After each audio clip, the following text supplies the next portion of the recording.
Thank you all very much. I don't want to Go with the expectancy as an audience to see something that's going to knock you off your feet. And I know for a fact that I don't want to take up too much of your time. There's too many people to correctly thank for. You know? And you think, I don't want to... There were a couple of people in professional football that did not want For my career. I think, though, that half of Something this... that's different, you say, and you can't get it out of your mind, you still want... studios. And, you know, they En 1967, The Dirty Dozen convirtió a criminales en héroes de guerra legendarios. Pero décadas después, los propios actores vivieron en la ruina financiera, adicciones, demandas bancarrotas e incluso investigaciones del gobierno que nadie vio venir. ¿Qué pasó realmente con ellos cuando las cámaras dejaron de grabar? Vamos a descubrirlo porque no te creerás dónde han terminado en 2026. Ernest Borgnine como el General Worden. Ya conoces a Ernest Borgnine, el General Worden, en The Dirty Dozen 1967, el duro comandante militar encargado de transformar a unos peligrosos criminales en soldados. Nacido el 24 de enero de 1917, Borgnine ya tenía 50 años al aportar décadas de experiencia y una autoridad brutal al personaje. No era refinado ni glamuroso como otras estrellas de la época, pero esa ruda energía obrera fue justo lo que enamoró al público. Ernest Borgnine falleció el 8 de julio de 2012 a los 95 años por fallo renal. Con más de 6 décadas de carrera, protagonizó películas tan legendarias como Marty, a la que le valió el premio Oscar al mejor actor. Además de McHale's Navy, The Wild Bunch y decenas de apariciones en televisión que lo mantuvieron querido por generaciones. Dejó atrás a 4 hijos, incontables fans en todo el mundo y un legado interpretando a hombres corrientes, con una fuerza y humanidad extraordinarias. Pero fuera de las cámaras, la vida de Borgnine podía ser extrañamente caótica. En 1954, rodando Veracruz en México, con Charles Bronson, ambos actores se alejaron en un descanso, vestidos de forajidos con armas de fogueo. La policía local los confundió con delincuentes armados, deteniéndolos a punta de pistola, obligando al equipo de rodaje a ir a comisaría para aclarar el malentendido. Luego llegó uno de los matrimonios más escandalosos de Hollywood. En 1964, Borgnine se casó con Ethel Merman, pero el matrimonio duró solo 32 días. Borgnine afirmó que en su luna de miel, Merman se enfurecía si los fans le reconocían más a él e incluso le escondió las medicinas estando enfermo. Tras el amargo divorcio, Merman se la devolvió al dedicarle un capítulo entero de su autobiografía, solo para dejar todas esas páginas en blanco. Lee Marvin como Mayor John Reisman. Aquí tenemos a Lee Marvin, el Mayor John Reisman, en The Dirty Dozen 1967. El intrépido oficial encargado de liderar a unos convictos en una misión suicida, nacido el 19 de febrero de 1924.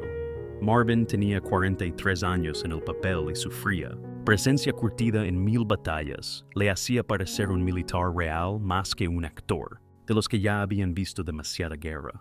Lee Marvin falleció el 29 de agosto de 1987 a los 63 por un infarto. Tras su muerte fue enterrado, con honores militares en el Cementerio Nacional de Arlington, un tributo único que reflejaba su fama en Hollywood y su servicio militar real.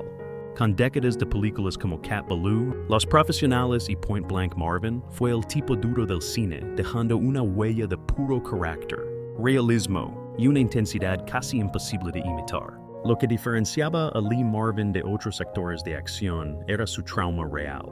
En la Segunda Guerra Mundial fue Marine en el Pacífico y acabó gravemente herido en Saipan.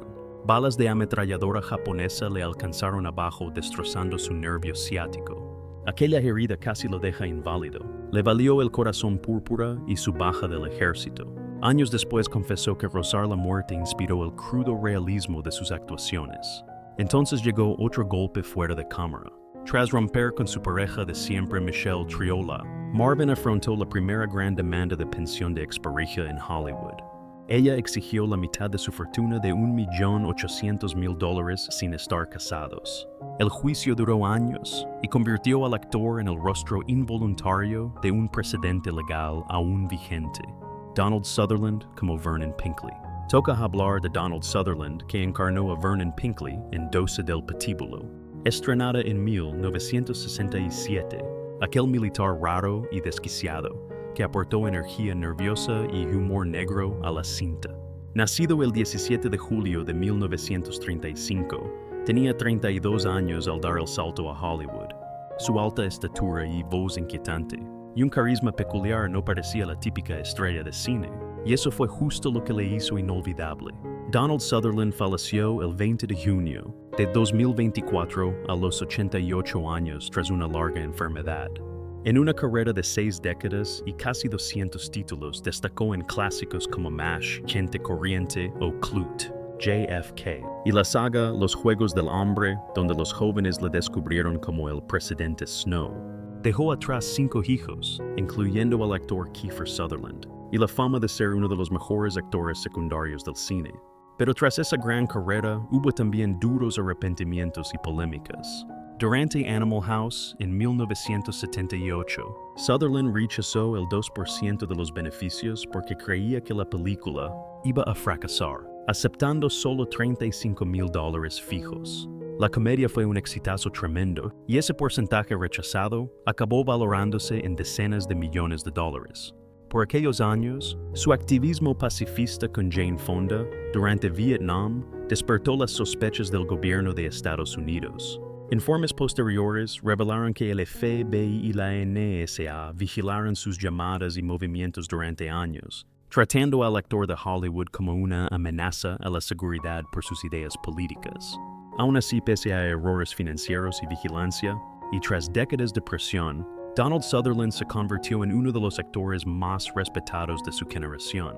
Charles Bronson como Joseph T. Wladislaw. Ahora vamos con Charles Bronson, que interpretó a Joseph T. Wladislaw en Doce del Patíbulo 1967, el duro convicto que acabó siendo el único superviviente de la misión. Nacido el 3 de noviembre de 1921, Bronson tenía 46 años al aceptar el papel, y su fría y silenciosa intensidad le convirtió en una de las presencias más imponentes, sin necesidad de soltar apenas palabra. Charles Bronson falleció el 30 de agosto de 2003 a los 81 años, por una neumonía complicada por el Alzheimer. A lo largo de su carrera, se coronó como estrella de acción mundial, con películas como El Justiciero de la Ciudad, Los Siete Magníficos y Hasta que llegó su hora. Incluso décadas después de su apogeo, el público aún le recordaba como el Vengador silencioso, cuya dura presencia en pantalla definió el cine de acción de los años 70 y 80. Pero fuera de las cámaras, Bronson tenía fama de ser muy difícil en los rodajes. Durante el rodaje de Mr. Majestic, al parecer estalló contra el equipo estadounidense por los retrasos y dijo que los europeos trabajaban mejor, ofendiendo tanto a los trabajadores que muchos se negaron a hablarle el resto del rodaje. En los años 90 llegó otro escándalo de lo más surrealista. Una fan millonaria a la que no conocía murió y le dejó por sorpresa más de $1 millón en su herencia. Su familia demandó enseguida para recuperar esa fortuna, lo que obligó a Bronson a llegar a un pacto discreto para evitar los tribunales. Parece que la polémica siempre le perseguía incluso fuera de la gran pantalla. Jim Brown como Robert T. Jefferson. Toca hablar de Jim Brown, que interpretó a Robert T. Jefferson en Doce del Patíbulo 1967, el intrépido soldado de la mítica escena de las granadas. Nacido el 17 de febrero de 1936, Brown tenía 31 años al unirse al reparto, famoso ya en todo el país como un gigante del fútbol americano. Su imponente físico, su velocidad y su carisma aportaron un realismo que pocas estrellas de acción podían igualar. Jim Brown falleció el 18 de mayo de 2023 a los 87 años por causas naturales. Mucho después de su partida, se le siguió recordando como uno de los atletas reconvertidos en actores más grandes de la historia. Más allá de su mítica carrera en la NFL con los Cleveland Browns, dejó huella en Hollywood con películas como 100 Rifles, Slaughter o Mars Attacks, además de ser un gran activista por los derechos civiles durante toda su vida. Pero uno de los momentos más impactantes en la vida de Jim Brown ocurrió justo en pleno rodaje de Doce del Patíbulo. El mal tiempo retrasó el rodaje, y el dueño de su equipo, de la ENF, le amenazó con multas si no volvía a los entrenamientos. En vez de ceder, Brown sorprendió a todos anunciando su retirada del fútbol a los 30 años directamente desde el set, dejando el deporte estando todavía en lo más alto de su carrera. En 1969, desató otra polémica en 100 Rifles con Raquel Welch, cuando su escena de amor interracial provocó censura en parte de Estados Unidos. Al final, esos riesgos convirtieron a Jim Brown en un icono cultural aún mayor. Stuart Cooper como Roscoe Lever.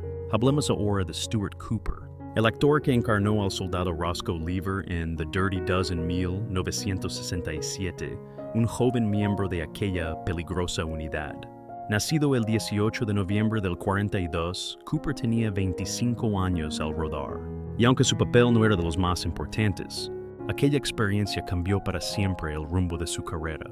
A diferencia de muchos compañeros de reparto, Stuart Cooper sigue vivo en 2026 a sus 83 años. Tras alejarse de la actuación, se labró una respetada trayectoria como guionista y director de cine independiente, ganándose el aplauso de la crítica europea por películas como Overlord, de 1975, que se llevó el Oso de Plata en Berlín. Hoy, Cooper lleva una vida tranquila en Inglaterra, donde imparte clases magistrales de dirección en línea y ayuda a restaurar sus clásicos de culto. Se calcula que su patrimonio ronda los $2 millones. Pero el camino de Cooper tras The Dirty Dozen no fue nada fácil. A pesar del éxito de crítica de Overlord, la película se estrelló en el mercado estadounidense, sin lograr una gran distribución en cines, en el país, lo que lo dejó al borde del colapso financiero. En lugar de buscar el éxito comercial en Hollywood, Cooper optó por documentales pequeños para seguir activo y sobrevivir creativamente. Con el tiempo, esa discreta senda independiente acabó siendo la carrera que de verdad buscaba. George Kennedy como el mayor Max Armbruster. Hablemos ahora de George Kennedy, el actor que dio vida al mayor Max Armbruster en The Dirty Dozen. 1967 oficial a cargo de la peligrosa misión. Nacido el 18 de febrero de 1925, Kennedy tenía 42 años al rodar. Su imponente físico, su voz ronca y su presencia intimidante lo convirtieron en la figura de autoridad más creíble de Hollywood. George Kennedy falleció el 28 de febrero de 2016 a los 91 años por causas naturales en su casa de Idaho, en Estados Unidos. Mucho después de su muerte, el público lo recordaba como uno de los actores de reparto más fiables de Hollywood, con papeles clave en películas como Cool Hand, Luke, Airport, y más tarde en la exitosa trilogía cómica The Naked Gun. Con más de 200 trabajos en su haber, construyó una carrera de más de 5 décadas, que llegó a varias generaciones de espectadores. Pero su trayectoria casi se queda encasillada para siempre. Durante décadas, Kennedy solo interpretaba a soldados rudos, criminales y figuras de autoridad intimidantes por su gran físico de casi 2 metros de altura y más de 140 kilos. Por eso el público alucinó cuando se reinventó en las absurdas comedias de Naked Gun junto a Leslie Nielsen, revelando un don inesperado para el humor inexpresivo. Luego llegó otra apuesta arriesgada en 1967 tras Cool Hand Luke. Al desentenderse Warner Brothers de su campaña para los Oscar, Kennedy gastó $5,000. Pagó de su bolsillo un anuncio promocionándose como mejor actor de reparto, y contra todo pronóstico ganó. Al final, aquel gigante demostró entender Hollywood mucho mejor de lo esperado. Telly Savalas como Archer Jada Maggot, y Telly Savalas, que interpretó a Archer Jada Maggot en 12 del Patíbulo, de 1967. El fanático más peligroso, cuya violencia impredecible inquietaba hasta a los otros presos. Nacido el 21 de enero de 1922, Savalas tenía 45 al rodarla. Su calva voz afilada y mirada intensa lo convirtieron en un tipo duro icónico de la época. Telly Savalas falleció el 22 de enero de 1994 con 72 años por cáncer. Incluso décadas después, su imagen de icono elegante y calvo de Hollywood fue inolvidable gracias a Kojak, donde su estilo piruleta y carisma callejero lo convirtieron en leyenda de la televisión. Antes de morir cosechó una gran carrera en cine, televisión, música y el estrellato internacional. Pero lejos de los focos Sábalas arrastró años de drama personal. Su primer matrimonio con Catherine Nicolaides fracasó tras morir su padre de cáncer, dejándolo emocionalmente hundido, arruinado y con una carrera actoral muy inestable. Luego, su segundo matrimonio con Marilyn Gardner también fracasó, entre escándalos de infidelidad pública y su creciente fama, sumiéndolo en la depresión y el alcoholismo en pleno éxito. A finales de los 80, le diagnosticaron cáncer de próstata que se extendió a la vejiga, obligándolo a pasar por sesiones brutales de quimioterapia. Irónicamente, su calvicie por la enfermedad definió su mítica imagen en Kojak. Siguió trabajando prácticamente hasta sus últimos días, dejando una fortuna estimada en unos $5 millones. Clint Walker como Samson Posey. Toca hablar ahora de Clint Walker, que encarnó a Samson Posey en 12 del patíbulo 1967, El Gigante Silencioso. Nacido el 30 de mayo de 1927, Walker tenía 40 años al rodar. Con su 1,98 de estatura, su presencia tranquila y carisma de western le daban poder sin necesidad de moverse. Clint Walker falleció el 21 de mayo de 2018 a los 90 por una insuficiencia cardíaca en California.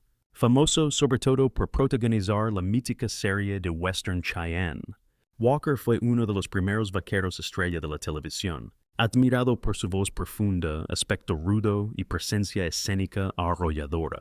Años después de su muerte, los fans lo recuerdan como uno de los últimos gigantes del western clásico. Pero tras ese vaquero tranquilo, había un hombre que siempre combatió el control de Hollywood. En 1958, en pleno éxito de Cheyenne, Walker asombró a la industria al plantar a Warner Brothers y negarse a seguir rodando, al sentir que la productora controlaba su vida privada y le pagaba poco tras hacerle una estrella. Entonces, plantar cara a un gran estudio de Hollywood era algo inaudito, y muchos creían que aquello destruiría su carrera. Al final, Warner Brothers cedió y renegoció su contrato. Años después, tras el doloroso fin de su primer matrimonio de 20 años, Walker volvió a ser feliz junto a Giselle Hennessy, pero el cáncer se la arrebató en 1994, un golpe que, según dicen, le arrastró a años de profunda depresión. Ni uno de los hombres más fuertes de Hollywood pudo esquivar el desamor. John Cassavetes como Victor R. Franco. Y aquí tenemos a John Cassavetes, quien dio vida a Victor R. Franco en 12 del patíbulo de 1967, el arrogante rebelde del grupo. Nacido el 9 de diciembre de 1929, Cassavetes tenía 37 años durante el rodaje. Su energía desbordante, su actitud desafiante y su intensidad impredecible hacían a Franco peligroso, muy distinto al resto de convictos. John Cassavetes falleció el 3 de febrero de 1989 a los 59 años por una cirrosis severa. Incluso décadas después se le sigue rindiendo homenaje como padre del cine independiente americano por sus películas rompedoras, como Faces Noche de Estreno y Una mujer bajo la influencia. Tanto delante como detrás de las cámaras, su estilo crudo y realista cambió para siempre el cine independiente en Hollywood. Curiosamente, la película que le dio su única nominación al Oscar como actor era una obra que detestaba abiertamente. Pese a su aclamado papel en 12 del patíbulo, en privado la consideraba basura comercial, admitiendo que aceptó el papel solo para financiar sus propias películas. Esa obsesión por la libertad artística acabó llevando a su familia a la ruina financiera rodando Una mujer bajo la influencia. En 1974, Cassavetes hipotecó su casa en secreto, fundió sus ahorros y se endeudó para salvar el rodaje. Su mujer, Gina Rowlands, y sus hijos vivieron con el miedo constante de perder su hogar. Al final la jugada funcionó. La película resultó una obra maestra y logró 2 nominaciones al Oscar, demostrando que Cassavetes estaba dispuesto a arriesgarlo todo por su arte. Robert Ryan, como el coronel Everett Dasher Breed. Hablemos de Robert Ryan, que encarnó al coronel Everett Dasher Breed en 12 del patíbulo, 1967, un disciplinado oficial en continuo choque con el comandante Reisman.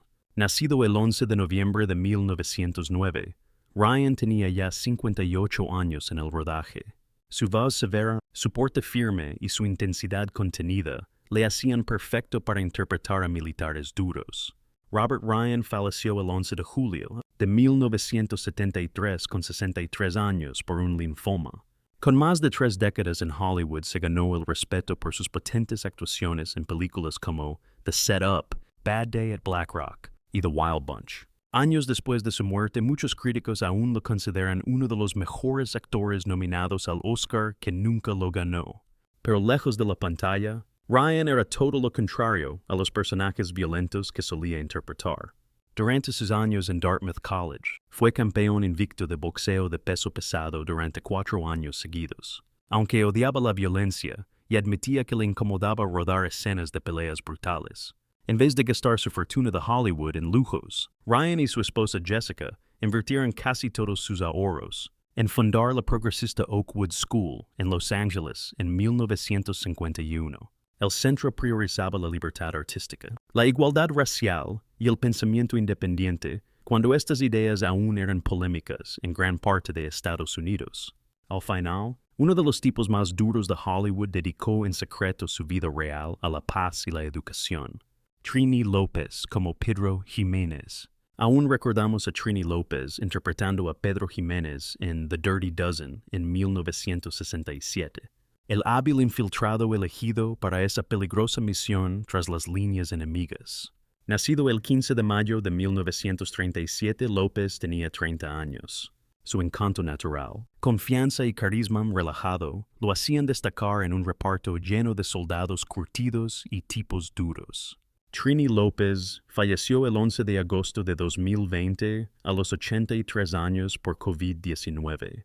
Aunque muchos espectadores lo recordaban por The Dirty Dozen, López ya era una estrella mundial de la música gracias a éxitos como If I Had a Hammer y Lemon Tree. Con las décadas, forjó un gran legado como uno de los primeros artistas de origen mexicano en lograr gran éxito internacional tanto en la música como en el cine. Pero la música siempre fue el núcleo real de la carrera de Trini López. En 1964, la mítica marca de guitarras Gibson se impresionó tanto con él que le propuso diseñar su propio modelo personalizado. Así nació la famosa Gibson Trini López, fácilmente reconocible por sus agujeros en forma de diamante. Décadas después se convirtió en una de las guitarras de famosos más codiciadas del mundo, usada por estrellas como Noel Gallagher de Oasis y Dave Grohl de Foo Fighters, vendiéndose las piezas originales por decenas de miles de dólares. Al final, Trini López no solo nos dejó sus canciones, nos dejó un pedazo de la historia de la música. Richard Jekyll como el sargento Clyde Bowron. Recordamos a Richard Jekyll como el sargento Clyde Bowron en The Dirty Dozen 1967, el duro guardia encargado de vigilar a la peligrosa unidad durante su entrenamiento. Nacido el 10 de octubre de 1926, Jekyll tenía 41 años al rodar. Su voz ronca, mirada dura y firme actitud lo hacían ideal para papeles militares y figuras de autoridad estrictas. Richard Jekyll falleció el 14 de junio de 1997 a los 70 tras sufrir cáncer en California. Con más de 5 décadas en Hollywood actuó en incontables películas de guerra, westerns y series dramáticas, siendo uno de los secundarios más fiables de la industria. Aunque nunca llegó a ser el actor principal, el público siempre le recordó por dar dureza y realismo a casi cada papel. Pero los últimos años de Jekyll fueron dolorosamente trágicos. En 1994, deudas brutales le llevaron a la quiebra con pérdidas de $1.700.000, lo que le costó su casa de Brentwood y casi todos sus ahorros de décadas en Hollywood. Con el tiempo se mudó a la residencia de ancianos Motion Picture, mientras cuidaba de su esposa que sufría de Alzheimer. Luego llegó un último y doloroso giro. Mientras Jekyll luchaba contra un cáncer terminal, Joe Dante planeaba reunir a varios de 12 del patíbulo para Small Soldiers de 1998, y ya le había reservado el papel de voz de Link Static. Tristemente, Jekyll falleció antes de empezar la producción. Al final, aquel último reencuentro llegó un poco tarde. Tom Busby como Milo Vladek. Por último, Tom Busby interpretó al soldado Milo Vladek en 12 del Patíbulo en 1967, uno de los hombres reclutados para la peligrosa misión suicida. Nacido el 7 de abril de 1937, tenía 31 años rodando.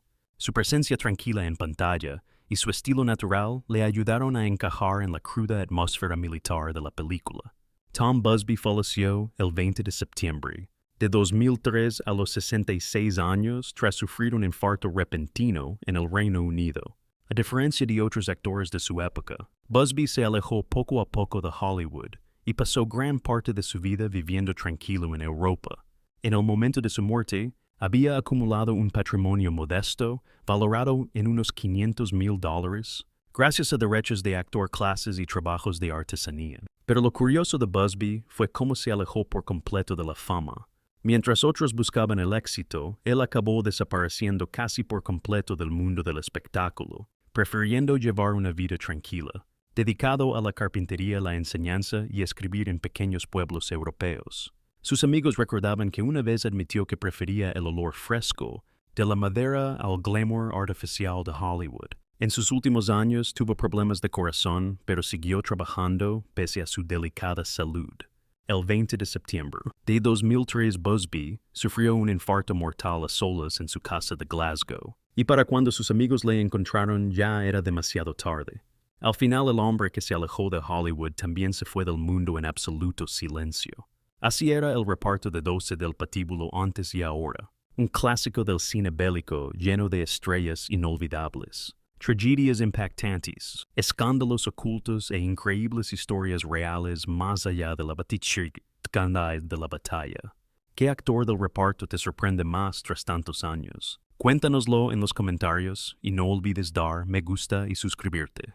Quédate para ver más. Viajes temporales por el Hollywood clásico.